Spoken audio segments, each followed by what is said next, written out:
ये लोग कहते हैं कि भाई किसानों का बायोडाटा, हम कह रहे हैं कि भाई हम झूठ बोल रहे हैं, हमारे किसान शहीद नहीं हुए, हम झूठ बोल रहे हैं, हमारे किसानों को वापस ला के दे दो हमारे को। मैं उसके बारे में कहने लग रहा है हम झूठ बोल रहे हैं, हमारे किसान शहीद नहीं हुए एक भी, हमारे को अपने आदमी चाहिए, वो वापस ले आके दे दो, हम सबके नाम पता सारी चीज़ें आप लोगों को सौंप देंगे, हम सरकार को भी सौंप देंगे। जिन आदमियों को हम कह रहे भाई हमारे आदमी यहाँ शहीद हुए और सरकार मना कर रही है, हम ये कहते हैं 100% ये बात झूठ निकले और हमने झूठ बोल लिया, हम अपने किसानों की लिस्ट दे देते हैं, हमारे किसान हमारे को ले आके दे दो, जो हमारे परिवार ने जो लाल खोए हैं, जो हमारे बुजुर्ग शहीद हुए हैं, हम झूठ बोल रहे तो हमारे आदमी ला के दे दो, हमारे को कोई मुआवजा कोई सम्मान राशि की जरूरत नहीं, हमारे आदमी मिल जाएंगे तो हमारे को जरूरत ही नहीं किसी चीज़ की। देखो प्रधानमंत्री ने बार बार झूठ बोलने की कोशिश किया, झूठ बोली है और पूरे देश ने उनको देखा है। वो कहते थे एमएसपी थी है रहेगी, तो एमएसपी कहाँ पे है, एमएसपी कहाँ पे, यहाँ पे तो नहीं मिलती। ये आप जहाँ खड़े जिस भूमि पे यहाँ भी नहीं मिलती। आप बताओ, आप लोग स्पष्ट करो, हम यहाँ उत्तर प्रदेश में खड़े हैं, यहाँ गेहूँ पे एमएसपी है, किसी से पूछो ये कितने किसान है, किसका गेहूँ एमएसपी पे बिका है, यहाँ भी एमएसपी नहीं है। एमएसपी पे केवल 5.5 से 6% अनाज खरीदा जाता है। देखो जब तक हमारे कानून वापसी हुए हैं भी, तब तक हमारी ये क्या नाम है एमएसपी पे कानून नहीं बनता, तब तक हम यही हैं। अच्छा। और जो संयुक्त मोर्चा फैसला लेगा, उसी फैसले के ऊपर आज तक ये सारा आंदोलन चला हुआ है।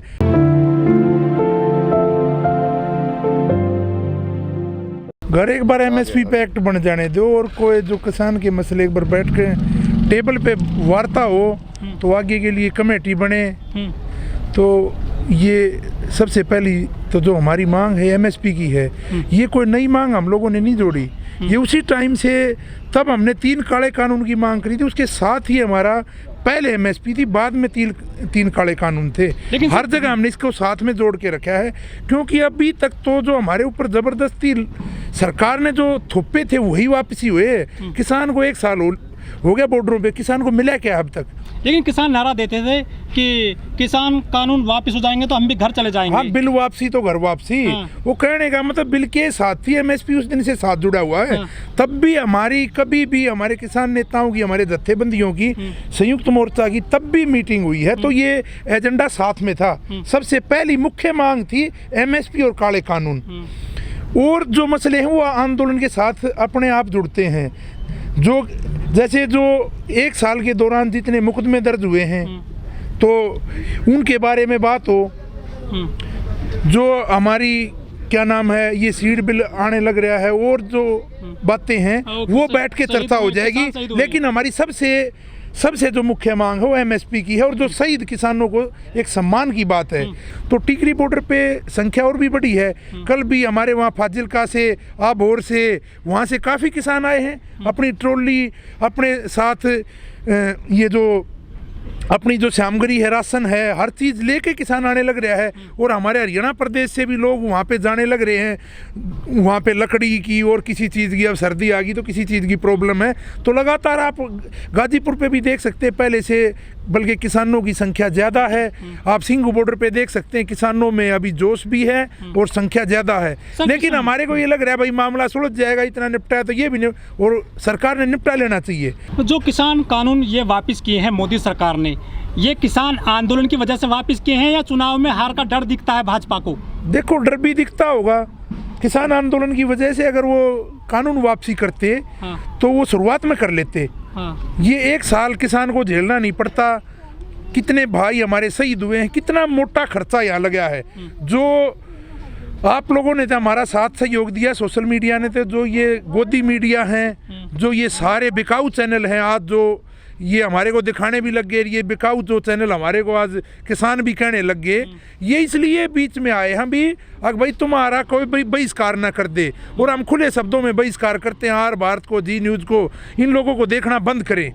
और भी बाकियों ने भी कोई खास नहीं दिखाया, जी हिंदुस्तान है 2-3 चैनलों ने हमारे को दिखाया, और बाकी आप लोगों की बदौलत ये हमारी आवाज़ देश विदेश तक पहुंची है।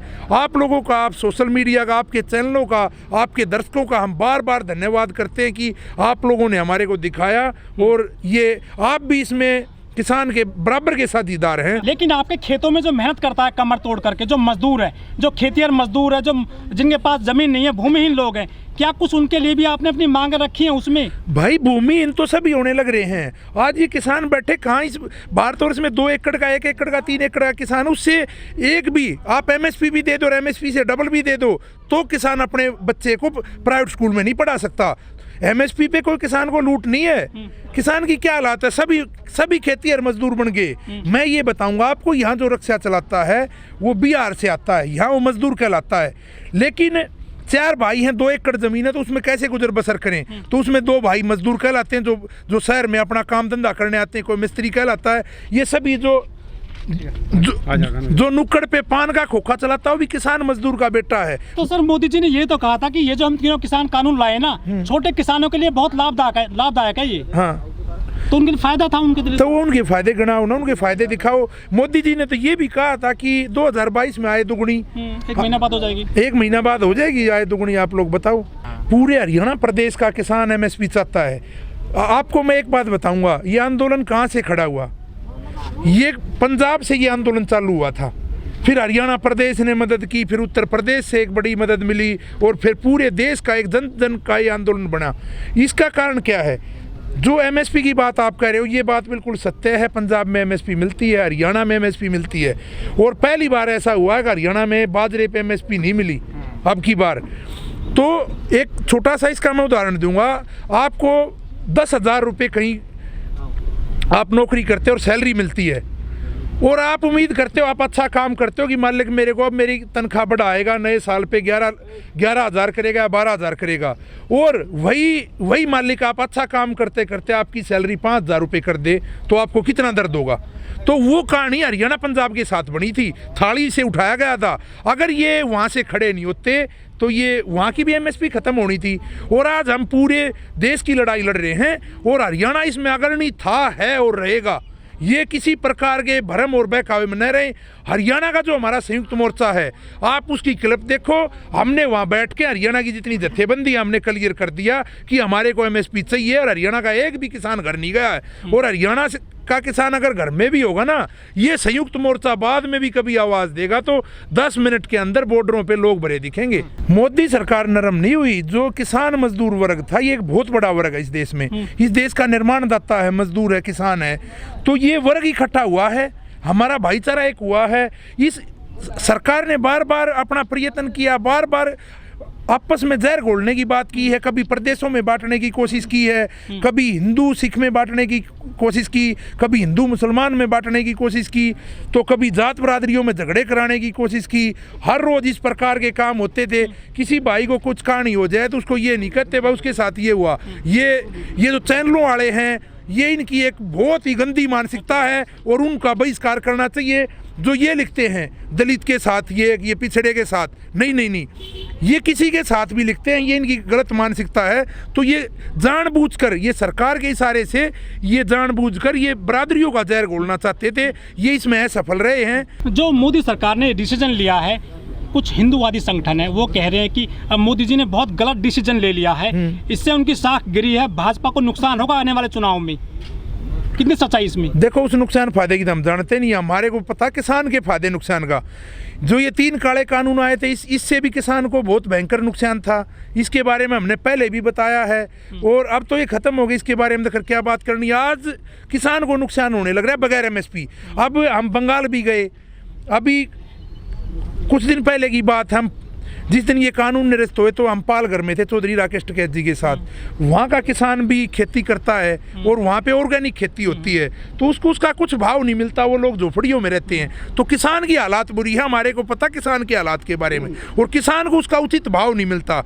बंगाल में काफ़ी बड़ी मात्रा में धान होता है। मेरे अभी इस आंदोलन के दौरान 20 से 25 टूर बंगाल के लगे हैं, और बंगाल के किसानों से मिलना जुलना है, तो 800 साढ़े 800 रुपये उन्होंने धान बेचने के लिए मजबूर होना पड़ता है। और अपने हरियाणा में एमएसपी है तो 1850 बिकता है, तो 1000 रुपये का डिफरेंस एक जमींदार के लिए बहुत बड़ी चीज़ है।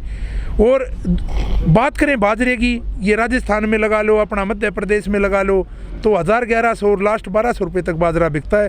तो किसान को सबसे बड़ा नुकसान है एमएसपी ना मिलने का। हर चीज़ की एमएसपी निर्धारित की जाए उसकी लागत के हिसाब से और किसान को एमएसपी दी जाए। सर, ये दिल्ली के आसपास जो बॉर्डर हैं जहाँ बड़े आंदोलन चल रहे हैं किसानों के 1 साल से, जो बड़े बारदाने हैं, टेंट हैं, बांस बल्ली है, जब आंदोलन खत्म होगा फ्यूचर में तो इनका क्या करोगे आप? इनको भी अपने साथ लाद के ले जाएंगे, अपने खेतों में बना लेंगे। घर बनाने हमारे को आगे, पक्का ना है तो कच्चा सही। आय दुगनी की भी कही थी मोदी जी ने, आज तक तो सच बोला नहीं, लेकिन हम उम्मीद करते हैं उनकी बात सत्य हो, आय भी दुगनी करें तो उनका धन्यवाद कर देंगे। क्योंकि मोदी जी ने खुद कहा है, एमएसपी के बारे में भी उन्होंने खुद कहा है, वाकई एमएसपी थी है रहेगी, इस देश के सामने झूठ बोला है। और एमएसपी की वो पहले सिफारिश भी कर चुके हैं, क्योंकि सिफारिश क्या है, उन्होंने स्पेशल अपनी रिपोर्ट सौंपी थी। जो ये 2011 की बात है, तब वो मुख्यमंत्री थे और उस टाइम पे वर्तमान प्रधानमंत्री थे डॉक्टर मनमोहन सिंह। तो उन्होंने मनमोहन सिंह को अपनी रिपोर्ट सौंपी थी, वो मुख्यमंत्रियों के अध्यक्ष थे, तो मुख्यमंत्रियों की कमेटी बनी थी कि एमएसपी दी जाए, तो उसकी पहले सिफारिश भी कर चुके हैं। तो मेरे को ये समझ में नहीं आता वो किस मुंह से अब एमएसपी नहीं देते। आज उनके हाथ में ताकत है, उनके हाथ में पावर है, तब वो प्रधानमंत्री मनमोहन से एमएसपी मांग रहे थे, या तो वो उस समय गलत थे वो बताएं, या वो ये गिनाए कि भाई एमएसपी का नुकसान है किसान को, हम इसलिए नहीं दे रहे। ये क्लियर करे। अगर किसान को नुकसान है तो हमारे को समझा दो, हम कर जाने के लिए तैयार हैं। हम किसान के फायदे के लिए पूरे देश के एक कोने में आप पूछ के देखो, किसी साइंटिस्ट से, किसी विशेषज्ञ से, अगर कोई ये कह दे भाई एमएसपी मिलने से किसान को नुकसान होगा, तो हम 10 मिनट के अंदर अपने घर जाने के लिए तैयार हैं। हम इस वोट के पचड़े में नहीं पड़ना चाहते।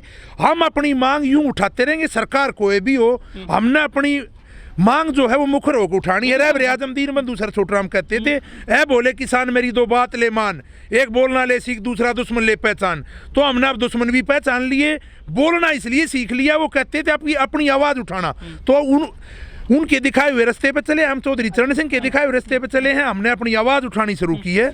जो उत्तर प्रदेश है एक बहुत बड़ा प्रदेश है, ये पूरे देश के आधे में बैठा है किस्म से, तो इसमें गन्ने की बहुत बड़ी प्रॉब्लम है।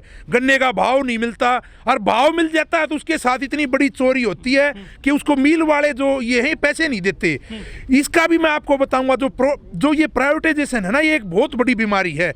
हरियाणा प्रदेश में सभी मिलें सरकारी हैं, तो किसी भी किसान का गन्ने का भुगतान 1 साल का बकाया नहीं है। पूरे हरियाणा प्रदेश की जो मैं सरकारी मिलों की बात बताता हूँ, सरकारी मिलों में किसी का भी भुगतान बकाया नहीं है, और कभी से नहीं है।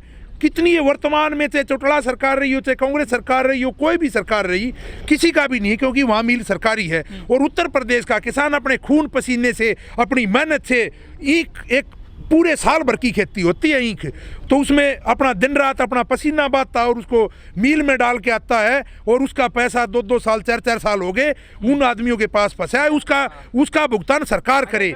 या ये प्राइवेटाइजेशन है, ये इसलिए गलत कहते थे हम इस प्राइवेटाइजेशन को। अभी प्राइवेटाइजेशन हुआ जैसे भाई ये जो सरकारी नौकरी है, सरकारी नौकरी में उसी आदमी को 50,000 तनख्वाह मिलती है और वही आदमी 10,000 रुपये तनख्वाह लेगा।